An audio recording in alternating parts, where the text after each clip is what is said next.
because of all the things that we've been through in our radio career of late. I think about when we left the fan. It was 5 years ago, basically coming up, right? Yeah, pretty much. Almost like four Yeah. and a half In years, close. fact, it's what is today? What year is this? Yeah, it's 5 years this month. Okay, We left in October. so we're 5 years removed, and leaving is it's. I think it was one of the best things that ever happened in our career, but also there's things I miss about it, but I'm over flooded with emotions from all of it, and having Jerry and all the stuff that happened with Sean and RJ kind of brought it all back to the forefront. And when we started talking about that situation, all of a sudden a bunch of fan listeners found us again, and I just, I kind of wanted to talk about that just for a second with you guys since we're all here. But there, when we left, it was a different. The guy that was there, the big executive that came in and said, "You no longer can do songs, bits, lifestyle, pop culture. Stop laughing so much. Can't do intro songs and all that shit." That I didn't want to be in that, right? I didn't want to be in that. I also felt like we weren't getting a lot of clarity on what our future was. We'd been demoted to middays, and it's just like all the things that happened leading up to that were terrible, and we were miserable. And then we got to escape over to the Eagle, and that was great for a while. Then unfortunately, everything happened the way it went down with the Freak, and then now we find ourselves back at the Eagle. But just kind of looking back on all of that, do you guys have any regret at all about leaving the fan 5 years ago? Go ahead, KT. I don't, but I mean, I made more money, so I mean that's part of it, right? Man, honestly, Ben, I never think about the fan, and if that thing hadn't happened with Jerry and Sean and RJ, I don't know how long it had been since I've heard a single piece of audio as to what's happening over there. Mm-hmm. But having said that, I don't like generic sports talk radio. I don't. I never have. This is not a shot at any guy over there. They're doing their job and they're doing it well. Cool. Like, I'll never forget when we were at the Ticket, we were spares. We had a weekend show. We had the Mavs postgame show, and we filled in for the hardliner Dunham and Miller when they went on vacation. That was what we had over there for like 6 years. I remember one day sitting in Jeff Catlin's office, and he starts talking about ESPN. And I was like, fuck, I never listened to it, ever. And he's like, what? You don't listen to our competition? I was like, why? What are they doing over there that makes me want to leave what we're doing over here? I don't give a shit. I can read the paper. I don't care. I don't need some guy yelling at me about sports. I just don't.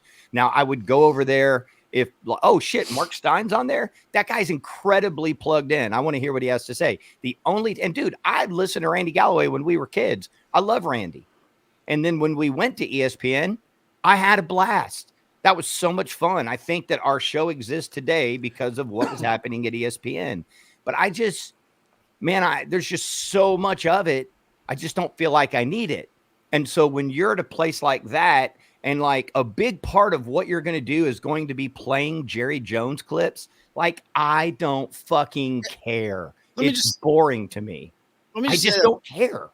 What happened there is kind of wild though, because like it was, if my memory's right, it was consultant out of town making some changes. It was a new company because it wasn't CBS Radio anymore. It was Intercom at the time when we left. It's a whole new company now. It's Odyssey.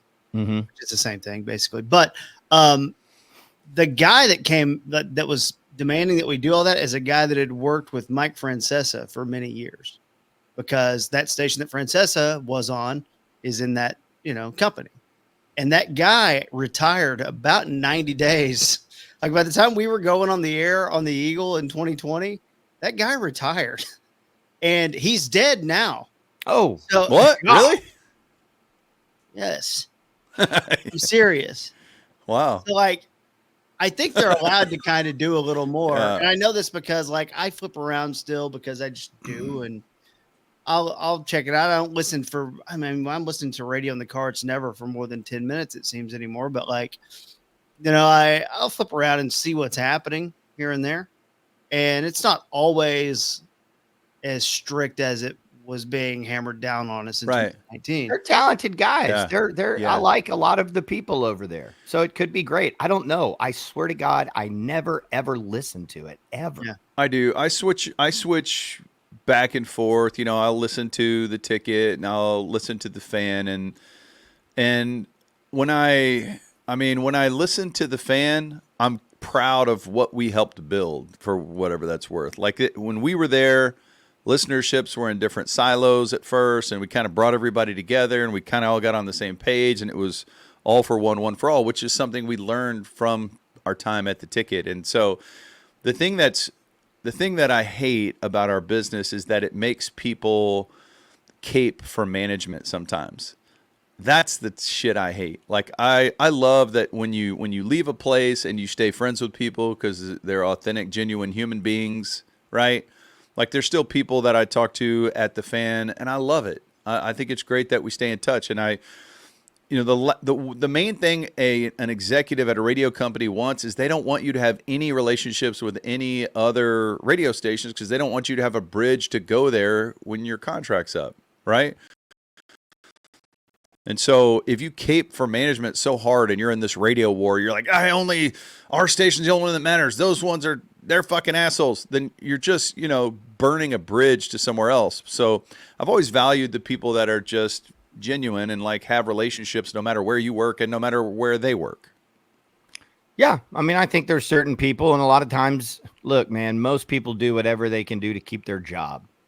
We deal with it because of the business we deal in. I have friends that work in other walks of life and other businesses, and it's super political if they're in a corporation or if they're in a family business and they're not in the family.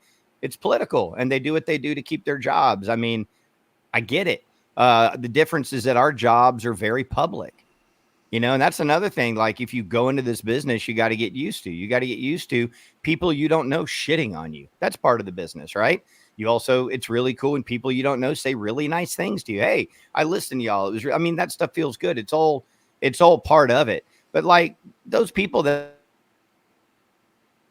are doing that, man, they're just trying to keep their job. And then when their contract's up, they're going to text you and ask you what's going on at your station. That's just the industry. And for a lot of people in a lot of industries that even aren't ours, they go through that same shit, man. And especially like, if you've been in a certain business for a long time, you're probably pretty jaded about the power structure because a lot of people that have the jobs of power, they did a lot of unscrupulous things to get the power.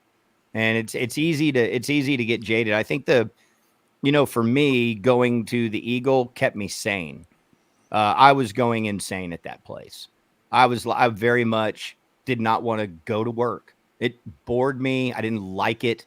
I wasn't having any fun anymore. And I know that sounds like some woe is me, boo-hoo shit. I mean, probably the vast majority of Americans don't love their job. We're really lucky to have the job that we have. And a lot of times when we're not having fun, I look at it and go, what are we doing wrong right now to not be having fun with a job like this? Mm-hmm. Like we're so lucky to have these jobs, and we're so lucky to have over to my right on this screen I'm looking at all these comments from really nice people that are fun, that are giving us their time. I do like it doesn't matter. Like this is the whole theory of relativity. You can have the best shit going on in the world and find moments where you're miserable with your life. That's humanity, right? So part of it is like taking that time to step back and go, God, I really am so effing lucky to every day go to the Eagle and fuck with KT. What a pleasure that is. Yeah, there was it was weird when we left the Fan and there were random people taking shots. Like there were scrubs. There were people that weren't even liked on their own show or at the entire station. People that everyone at that station hated that decided to cape for management and take shots at us. And some of the way that it was spun, that we turned our back on listeners, that was really sad. Like listeners were told that we turned our back on listeners. It's just stupid fucking game because they don't want anybody who'd listen to us. We were the first show on the Fan. When then we left ESPN, came back, we were on with KT for another 7 years, 8 years, something like that. 7 years, 6 6 years, whatever. I think 19. 13 to 19. Yeah. Okay, 13 to 19. And it's like, they didn't want any of those listeners to go with us. That's the way the business works, right? And so people that are playing this game, caping for corporate management, do what they got to do, spin it the way they got to spin it. That was so stupid. And but people are busy with their lives, okay? And so they hear shit like that and they can be easily manipulated. And that part of it was weird. I always respected the dudes who just were like, dude, I'm not going to do that shit. Like, you know what I mean? Because a lot of guys that will talk shit on the air and like have a radio war to cape for management are the same guys that will send us a copy of their contract so they can get out. You know what I mean? Yeah. I always look at it as, honestly, I just look at it as wrestling. I think that's the way those people look at it. They're performing a role. I mean, so much of life is performative anyways. They're performing the role. And dude, we're in political season, and you can flip on a guy and he's sitting here saying one thing about a candidate. And then you can look at a clip from 4 years ago and he's saying the exact opposite. And he just uses cognitive dissonance to pretend like it didn't happen. Same thing, man. People do that shit all the time. I do love, honestly and truly, those moments on air when I'm with you two and Christina. I mean, I think we have so much fun, and I think we're really lucky to have a chance to have that fun. I love that stuff. Yeah. KT, do you have anything you want to say about all that? Just Skin a little bit ago sounded like the guy who was on the horse when he found out that the horse had a huge cock. Not having fun anymore. I wanted to get down. I'd like to go home now. Oh, what a beautiful day. I'm not having fun anymore.